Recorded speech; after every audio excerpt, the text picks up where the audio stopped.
What's up everyone, Darcblade here bringing you another episode in my Mass Effect 3 multiplayer class guide series.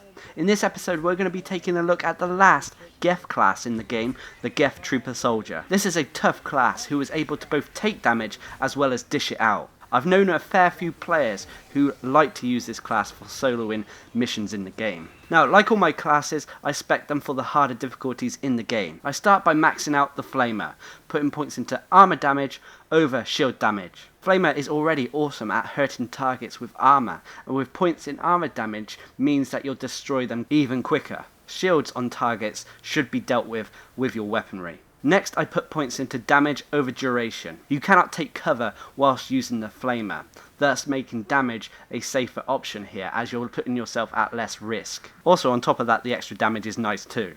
Lastly, I put points into reach over damage. Both of these options are good, and in some respect it is down to personal preference, but I prefer reach here, so you don't have to get too close to opponents and put yourself in more danger. Next, I max out Fortification. I start by putting points into durability over power recharge. Fortification will be used defensively on the Geth Trooper, so durability is the better option here. Plus you don't really have to worry about getting a super quick cooldown with the Geth Trooper. Next I put points into power synergy over recharge speed. Again, like I mentioned, I don't feel you need a quick cooldown, and power synergy will increase the damage of your Flamer. Lastly, I put points again into durability over melee damage, a simple choice as this is not a melee based character. Next, I max out Hunter mode, putting points into damage over speed and vision. Speed and vision is not a bad talent, but can be replaced with consumables, knowledge of spawn locations, and maps. Plus, I want my Geth Trooper to be dishing out a lot of damage.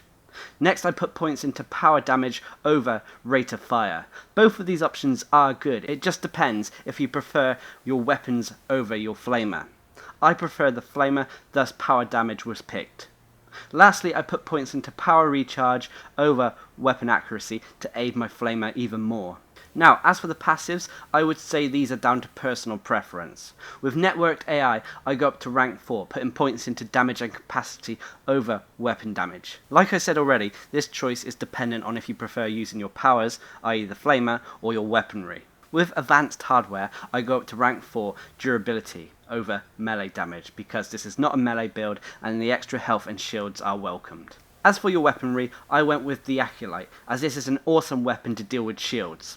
I also took a backup weapon in my N7 Hurricane. You could, if you want, take a nice shotgun, or you could go with a Geth based weapon as all Geth classes get a bonus for using their own weaponry. As for the permanent gear slot, I went with the Stronghold package to increase the Geth Trooper's already high shields and give him more survivability. Anyway, let's get into the heart of the episode and talk about the Geth Trooper's moves and abilities. The first ability we're going to talk about is the Flamer. Normally the only other classes to use this ability are the Vulture Soldier and Sentinel. But Geth Pyros used the ability, and thus the Geth Trooper also got the ability too. It is a high damaging ability that will allow the Geth Trooper to fire a plume of fire from his Omnitor at opponents. The fire is incredibly effective against armoured opponents, and with the extra point in armour damage means that it will melt their armour in seconds. Unprotected opponents will also panic from the burning effect of the Flamer. The way the Flamer damage works is that every second an enemy is caught in the flames, it will start to take burning damage, which is a damage over time effect, a dot. The longer the target is in the Flamer's flame, the damage will start to stack higher and higher, meaning that a target who has been in the flames of the Flamer for the full length of time will likely be dead very quickly. Burning targets will also be set up for fire explosions.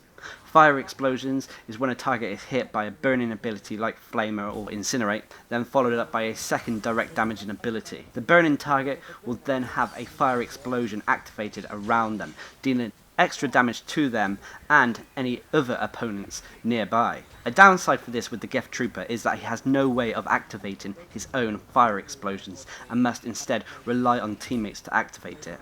The Flamer has a fairly long cooldown, but can be turned off manually by pressing the Flamer ability again. If you turn it off manually before the Flamer has run its full course, the cooldown for the Flamer will be reduced. This is good if you are using the Flamer on weaker opponents or need to take cover from danger.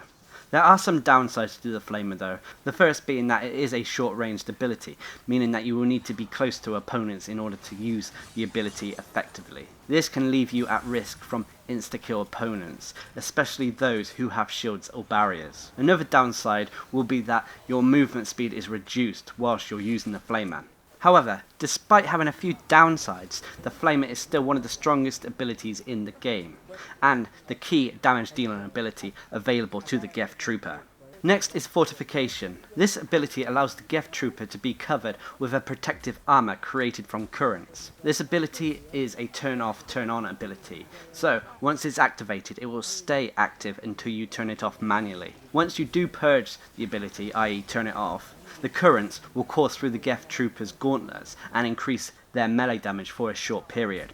However, I will not be using melee often with the Geth Trooper, so I will instead have Fortification on all the time. Having Fortification on though will slow your cooldown timer by 50%, which is a fairly big penalty. So there are a few downsides to Fortification, but on the plus side you gain a potential 40% damage reduction from all incoming sources, a huge bonus in my opinion. Also, thanks to power synergy, you will have your Flamer damage boost by 30% whilst Fortification is active. This makes Fortification a great defensive ability with an added bonus for your Flamer.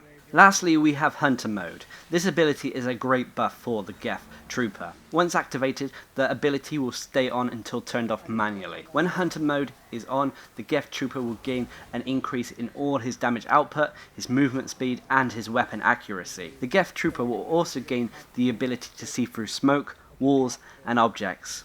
This gives him a great tactical advantage over opponents. There are really only two downsides to Hunter Mode. One is that while the mode is active, your HUD, your loadout, will be covered in Geth writing and a grid type layout. This is distracting for some players, but once you're used to it, it becomes a trivial downside. The other bad point is that while Hunter Mode is active, your shields are reduced by 50%. Luckily, thanks to consumables and Fortification, you won't notice the effect as much. Hunter Mode greatly aids you when on the offensive, but you might want to consider deactivating it when you are taking too much incoming fire.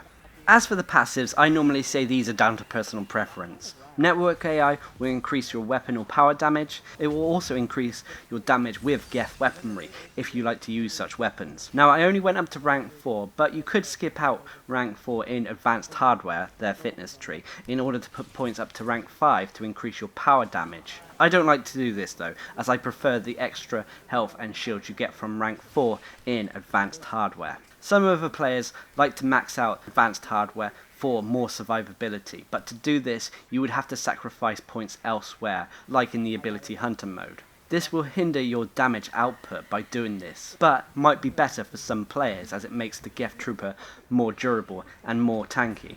I, however, prefer the way I have set up in this video. Now, like I mentioned at the start of the video, with weaponry I take the Acolyte. This weapon destroys shields and barriers quickly. This means that you only have to fire off a few shots with the heavy pistol before you can switch to your Flamer and finish off opponents. I would advise though taking a backup weapon, especially if you don't like the charge up factor for the Acolyte. If you do prefer to use different weaponry, I would suggest using disruptor ammo, as you would primarily use your weaponry for destroying shields and barriers, rather than armor and health, which is instead dealt with by your Flamer. As a race, the Geth are strong when it comes to their shields. They have high shields, but as a result have very low health. However, I prefer my classes to have high shields rather than health, as shields always regenerate, while health does not mid-match, unless you are a Vorger using Bloodlust or the Krogan Warlord. They have a simple dodge called the Geth Hop, that allows them to hop out of the way of incoming fire. It feels very similar to the Solarian and Quarian dodge. They have a nice set of melee attacks. They have a simple light attack that is nothing special, but their heavy melee attack is called a shield pulse. With the shield pulse, the Geth Trooper will get down on the floor and start generating a pulse that damages any opponent nearby. It's a nice area of effect melee attack, but the pulse will drain your shields. Overall, the Geth Trooper is a tough class. It may not be as tough as the Geth Juggernaut, but it has a nice balance between damage output and the ability to survive a decent amount of incoming damage. The class has been used multiple times for players who enjoy soloing, and overall this class feels very balanced. A welcome addition to any team tackling the harder difficulties. Anyway, I've been Darcblade, bringing you my Mass Effect 3 multiplayer class guide to the Geth Trooper. Hope you enjoyed the video. Thanks for watching, subscribe and like for more.